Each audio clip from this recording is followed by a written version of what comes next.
Bilang isang lalaki, you have to be able to read between the lines. Because sometimes, hindi sinasabi ito ng mga kababaihan sa inyo. Hindi dahil may tinatago siyang something, hindi dahil mahina siya or mahirap siyang intindihin, but because some things just feel safe once na hindi ito sinasabi. Here are the things na hindi sinasabi ng mga kababaihan sa inyo that man should know. Maitim ba skin? Underarm at singit mo? K-Skin ang bahala sa'yo. Premium ang ingredients, paraben-free and sulfate-free, and FDA-approved, kaya safe for everyone. With K-Skin, ibalik ang alindog mo.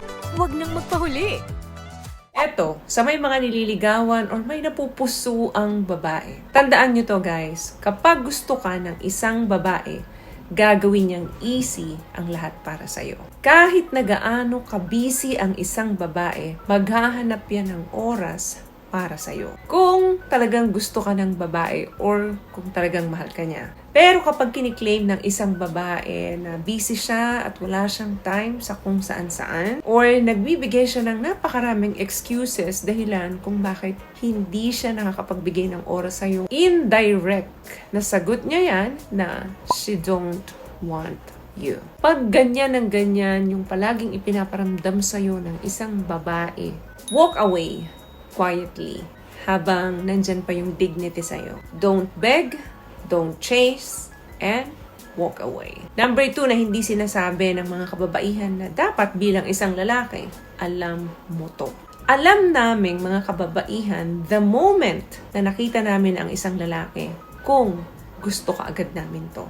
Once na nakita ng babae ang isang lalaki, alam niya na kaagad kung yes or no na gusto niya yung lalaki. Yung first appearance ninyo sa amin and the way you carry yourself, once you approaching ng isang babae, nagmamatter yan. Kumbaga, first impressions last. Kaya alam nyo guys, hindi kailangan na i-convince nyo yung babae na gustuhin nila kayo. Kasi first glance pa lang ng isang babae sa isang lalaki, alam niya na kaagad kung tipo niya ito or hindi. Kasi kahit na anong gawin mong pagpapakyut, pagpapagwapo, kapag hindi ka talaga type ng isang babae sa una pa lang, hindi ka na talaga gusto niyan. Possible na pinurso mo siya and then naawa na lang siya sa'yo. Kasi the moment na nakita niya yung isang lalaki, may script na yan sa ulo niya. Pangatlo na dapat alam mo, ayaw ng mga kababaihan na wino-worship sila. Sinasamba. Pero gusto namin ng ina-admire at ina-adore. May mga kalalakihan na halos bantayan na lang nila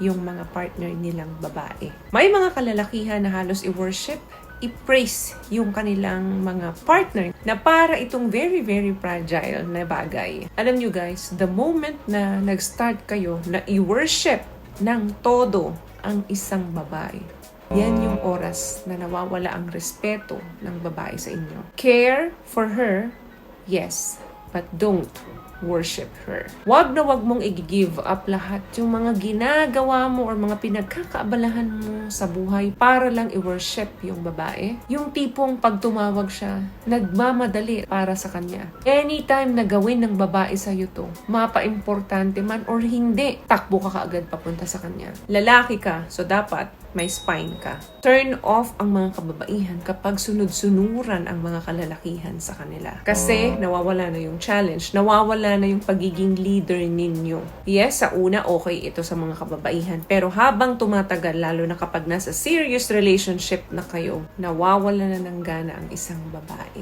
Paglelembot-lembot ang isang lalaki para sa kanya.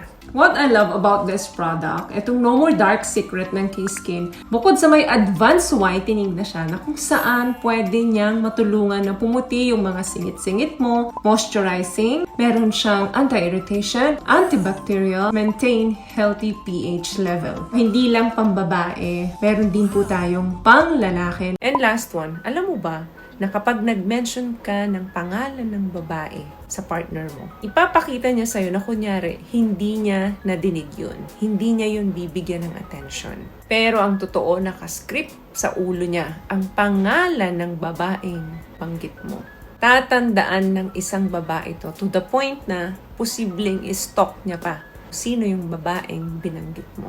Hindi agad magtatanong ang babae sa'yo, pero nasa isip niya yan. Pero alam ko naman magaling kayo dun eh. Yung mga pangalan ng babae, ginagawa yung pangalan ng lalaki. Joke lang. Pero ang ibig kong sabihin, mag-ingat kayo sa pagbanggit ng mga pangalan, especially pag pangalan ito ng babae. So again, na dapat alam mo bilang isang lalaki, number 1, kapag gusto ka ng isang babae, gagawin niyang easy ang lahat sa'yo. Number 2, she already knows if she wants you the moment you walk in. Alam niya agad kung tipo ka niya or hindi sa unang pagkakataon pa lang. Number 3, she doesn't want to be worshipped. Ayaw naming mga kababaihan yung masyado kaming sinasamba. Bakit? Kasi hindi namin nakikita yung pagiging lalaki nyo. Nawawalan kayo ng spine at unti-unting nalulus ang respect ng isang babae. And pang-apat, girl name. Kapag nag-mention ka ng pangalan ng babae, out of nowhere, nakatatak or nakascript sa isip ng mga kababaihan yan. Hindi niya sasabihin sa'yo, pero tatandaan niya yan. Kaya boys, mag-ingat kayo ha. Mas galingan niyo pa. So, may nakuha ka bang tips sa mga napag-usapan natin ngayon? And kung nagustuhan mo ang ating video, please give it a thumbs up, comment down below, and thank you for watching. Thank you for sharing, and thank you for subscribing. Once again, palagi po kayong mag-iingat at palagi po kayong manalangin. See you guys on our next one. Always love yourself and be a blessing. Bye!